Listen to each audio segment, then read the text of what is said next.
Laberintos.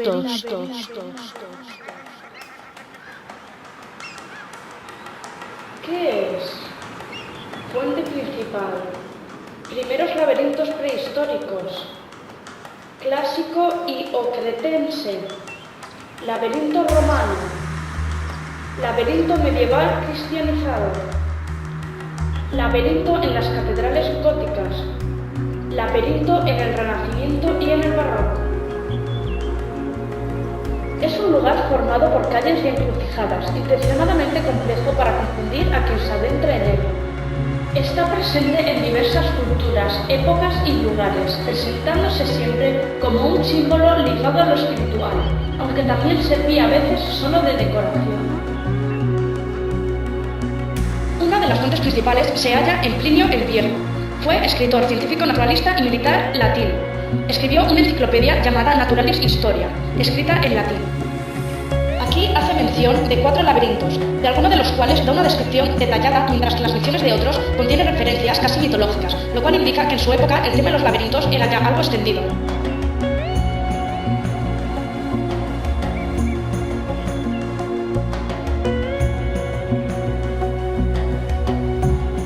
Primeros laberintos prehistóricos. Es complicado determinar cuándo comienzan a representarse los grabados de los laberintos. Las primeras representaciones se datan al final del Neolítico y al principio de la Edad de Bronce, entre el 7000 y el 4000 a.C. Desde hace milenios este motivo se graba en la roca o en el barro, se pinta sobre cerámica, se crea con piedras en el suelo o se dibujan antiguos manuscritos. Los ejemplos conocidos más antiguos de los laberintos son pequeños y simples petroglifos, que supuestamente tienen una antigüedad de 3000 años. Se encuentran en numerosos lugares alrededor del mundo, desde Siria hasta Irlanda.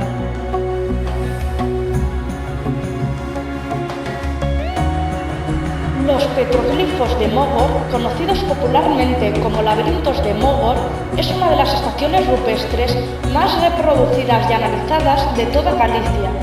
Se encuentra en Mogor, provincia de Pontevedra. Forma parte del conjunto de arte rupestre de Terras de Pontevedra, entre ellos algunos de los escasos laberintos encontrados de momento en Galicia. Constituyen una muestra excepcional del denominado Grupo Galaico de Arte Rupestre. Tienen su origen entre los años 3000 y 2000 a.C. En el enclave de Mogor existen 3 piedras, conocidas como Pedra dos Campiños, Pedra dos Mouros y Pedra do Laberinto, aunque existieron en la zona hasta 7 grupos rocosos con grabados. Respecto al significado de estos enigmáticos grabados hay varias teorías.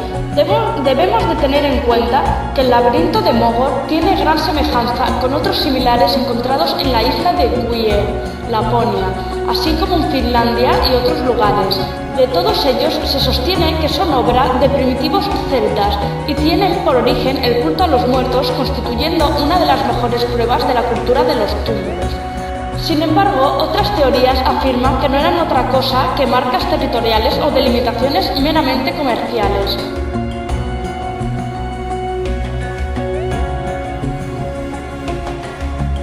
Los laberintos de forma cuadrada o rectangular son los más antiguos que existen. La primera representación conocida de un laberinto de este tipo se encuentra en una tablilla de pilo y también la encontramos como sello en las tumbas del antiguo Egipto. Laberinto clásico o laberinto univiario con una sola salida. Son laberintos de maces o barrocos, perdederos, laberinto de caminos alternativos, en donde al recorrer el interior del laberinto seguiremos un camino correcto o uno incorrecto, que nos llevará o no a la salida del mismo.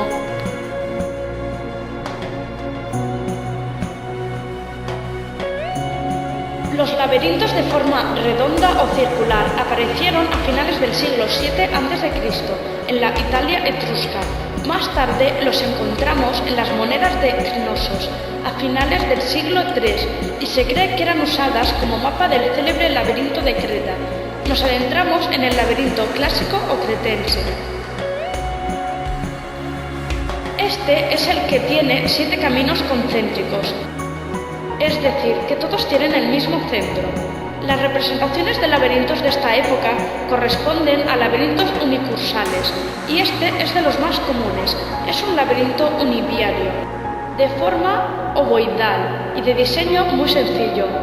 Las representaciones de este tipo se pueden encontrar en vasijas, grabados, monedas o dibujos, aunque también se pueden encontrar en jarrones etruscos, en tumbas sicilianas, en anillos de oro indonesios o en joyas de los indios de Norteamérica. Se tallaron laberintos sobre rocas españolas, inglesas y rusas. Se dispusieron como mosaicos en el pavimento de las catedrales francesas y se utilizaron en la decoración de templos indios y de las mezquitas pakistaníes.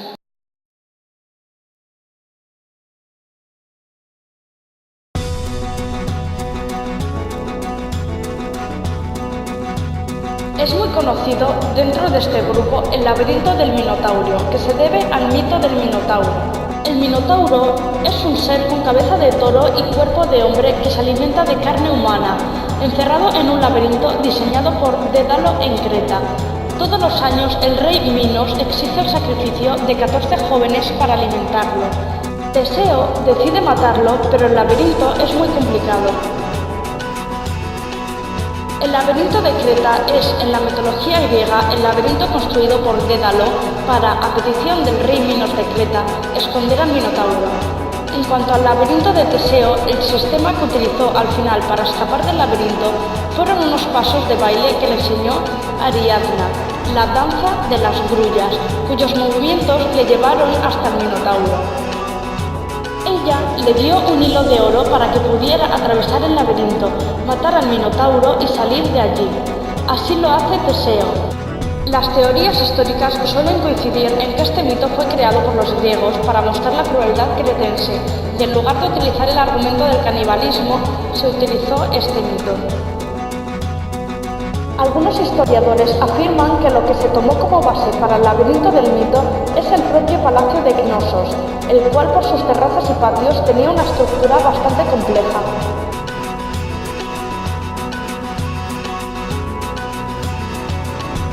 El laberinto romano. La expansión de la cultura romana lleva consigo a la expansión del símbolo y del mito del laberinto.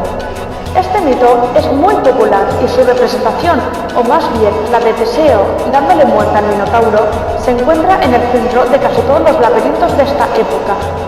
Los diseños hasta entonces habían sido muy sencillos de trazar. Sin embargo, en esta época los trazados se hacen mucho más complejos, haciendo necesario llevar registros por escrito de cómo se construyen. El diseño más común es el de 4 sectores, llamado así como simétrico.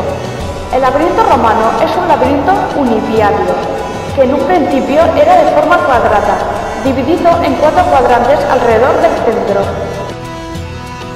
En el Imperio Romano, el uso popular del laberinto como un elemento de diseño en forma de mosaico para el suelo dio lugar a diferentes variedades de laberintos, todos ellos clasificados como romanos, y que representan el primer intento real para crear diferentes formas del género.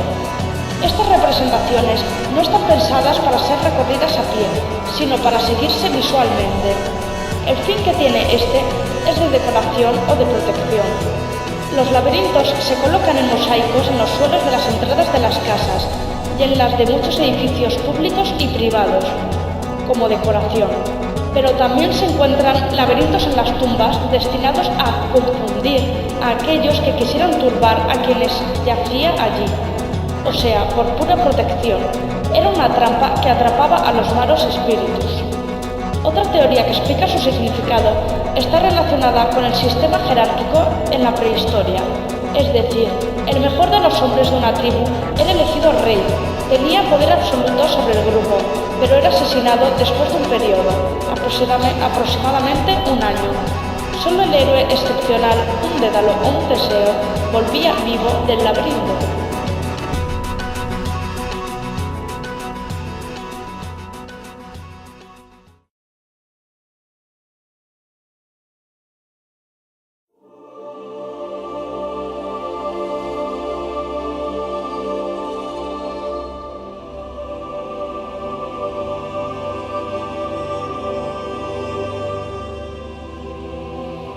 El la Edad Media, el laberinto representó el viaje que debía experimentar todo buen creyente, en peregrinación a Tierra Santa o cualquier otro lugar de carácter sagrado, como Roma o Santiago de Compostela, es decir, un viaje espiritual para acercarse a Dios. Esa es la razón por la cual resulta frecuente encontrar laberintos pavimentando el suelo de catedrales como la de Notre Dame, Chartres o Amiens, por ejemplo.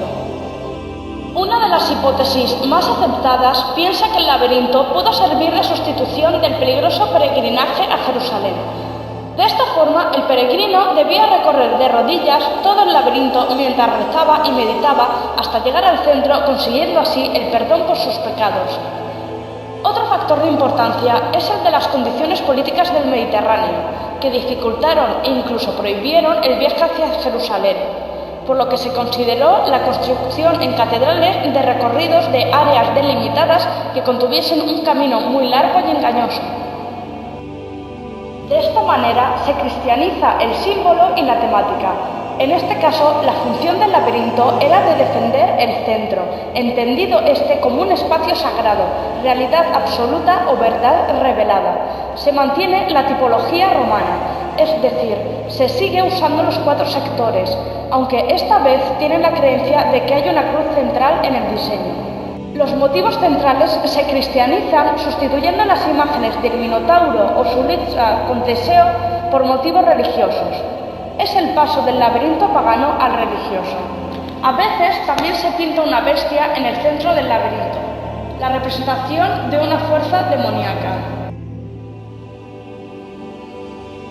El laberinto de la Basílica de San Repartus en Argelia, en el centro, tiene letras en las que se puede leer Santa Ecclesia. Este es el más antiguo. Tras la caída del Imperio Romano, esta basílica del siglo IV quedó abandonada y sufrió graves desperfectos. Aquí es donde se encontró este mosaico, donde las letras en el centro formaban un ingenioso artificio literario conocido como el cuadrado Sator.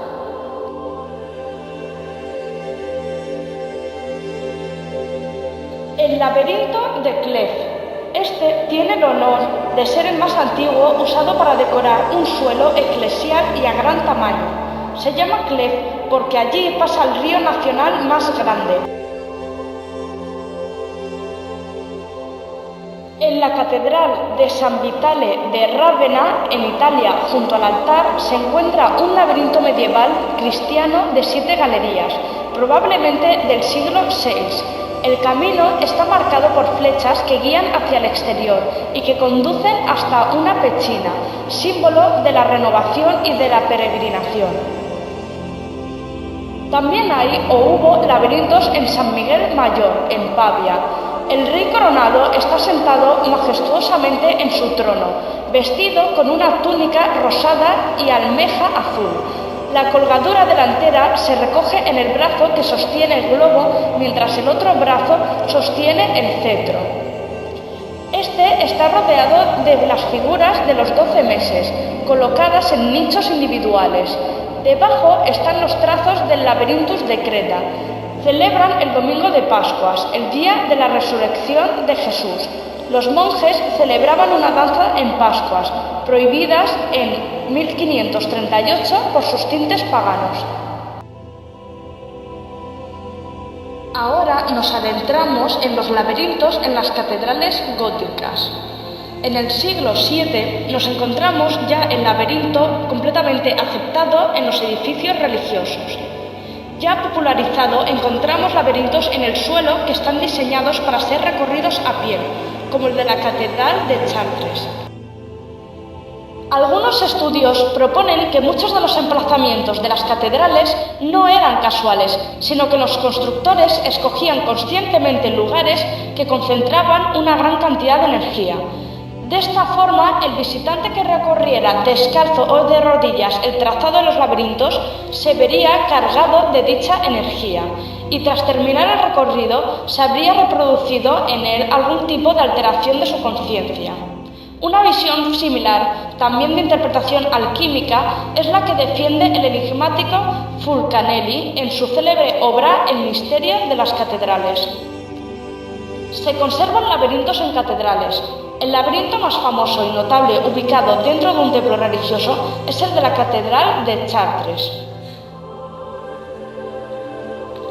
Además de tener unas dimensiones muy grandes, a diferencia de otros laberintos, se conserva con la piedra original con la que fue construido.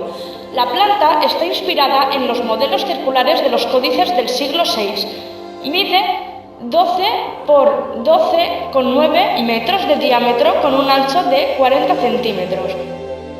La antigua catedral de Chartres fue destruida por un incendio en 1194 y lo único que sobrevivió fue la cripta, protegiendo así la reliquia que se mantenía en su interior, la Sancta Camisia, un trozo del vestido que llevaba la Virgen María al alumbrar al niño Jesús. En el centro solía albergar una placa de bronce que representaba la lucha de Teseo contra el Minotauro. Sin embargo, esta fue destruida a finales del siglo VIII durante la Revolución Francesa.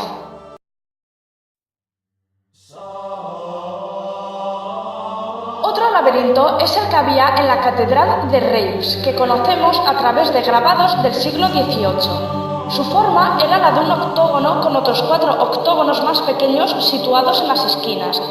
Construido en el 1240 a base de piedras de color azul y destruido en el 1779 por orden de Jacquemart Cano, alegando que el ruido provocado por la gente recorriendo el laberinto molestaba e imposibilitaba el desarrollo de los oficios religiosos. En el interior de cada uno había figuras humanas. Las de las esquinas correspondían a los 4 artistas más importantes de la catedral, mientras que en el centro estaba el obispo Humbert, que puso la primera piedra del edificio. Otro es el de Amiens. Tiene un diseño también octogonal. En su centro encontramos un octógono con una cruz en su interior y 8 figuras.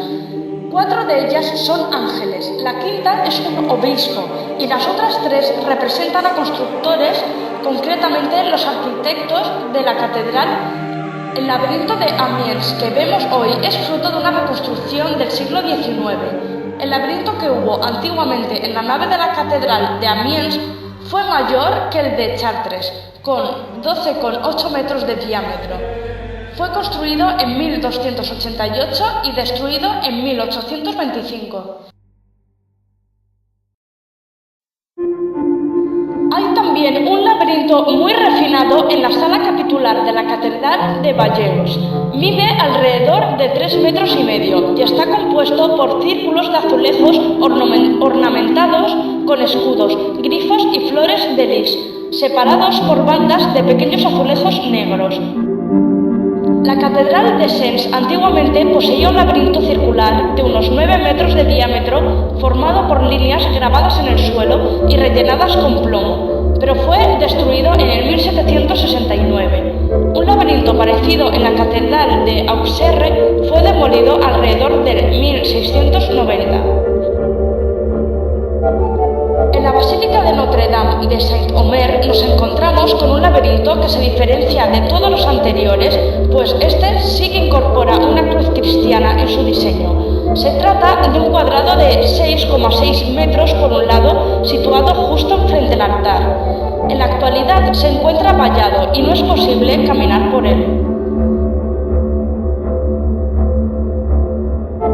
Un tipo de laberinto poco común estuvo representado anteriormente en la Catedral de Poitiers, con un diseño único en forma de árbol. A este laberinto no se llegaba al centro, sino que, después de un largo recorrido, se regresaba al punto de partida. En Francia, lamentablemente, casi todos han sido destruidos y solo queda el dibujo o las referencias en algunos libros. En otros países aún quedan algunos, pero pocos. Los laberintos en el Renacimiento. Ya en el Trecento se tiene noticia de la asociación del laberinto con la casa de Dédalo y de la vinculación del término laberinto con el vocablo Dédalo, que perdurará hasta nuestros días. Laberinto maniertista. Un laberinto con una estructura formada por árboles es un laberinto maniertista. Se da un nuevo auge en los laberintos de setos en los siglos XVII y XVIII y por la influencia del colonialismo se extienden a otros continentes, en algunos de los cuales había existido en épocas pasadas tradiciones autóctonas de laberintos. A finales del medievo, los laberintos pierden su componente místico-filosófico para ser solo una decoración lúdica e incluso erótica, por la intimidad de la complicación de llegar al centro que ofrecía el laberinto a los usuarios conocedores del mismo. El origen del llamado laberinto parece haber sido el laberinto tradicional de arbustos que se utilizaba para atraer a las perdices hacia uno de sus machos, enjaulando en la cerca central, con reclamos de alimento, quejas amorosas y desafíos. Los bailarines imitarían la danza del amor extática y requeante de las perdices macho, cuyo destino era que el cazador les golpease en la cabeza. Y los arabescos de Alberto Durero, en los que cabría ver una variante de aquel ejercicio de los constructores medievales, es uno de los nudos de Alberto Durero, con el monograma del artista en el centro, en el entramado laberíntico de líneas. También se recortaron en el césped de jardines ingleses y alemanes y se revistieron de piedra en Escandinavia, Rusia, India y Norteamérica, por poner solo unos ejemplos.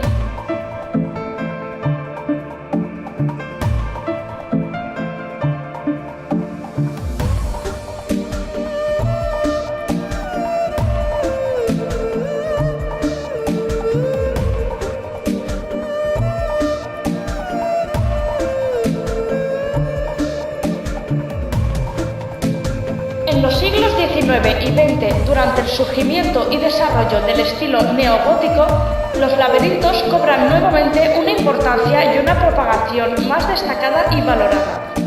El escritor argentino Jorge Luis Borges estaba fascinado con el concepto del laberinto y lo utilizó muchas veces en el desarrollo de sus cuentos. El uso literario que este escritor le dio al tema ha inspirado a una gran cantidad de autores en el mundo, como por ejemplo el antes mencionado Umberto Eco, El nombre de la rosa. A partir de la época colonial se reduce el interés popular por los laberintos y el número de los laberintos de jardín es cada vez menor, al mismo tiempo que se descuidan muchos de los existentes. Aunque en el siglo XX surge un turismo de laberintos, que hace que se creen nuevos laberintos y se mejore el estado de los antiguos y en ocasiones hasta se reconstruyan. Gracias por haber visto este vídeo.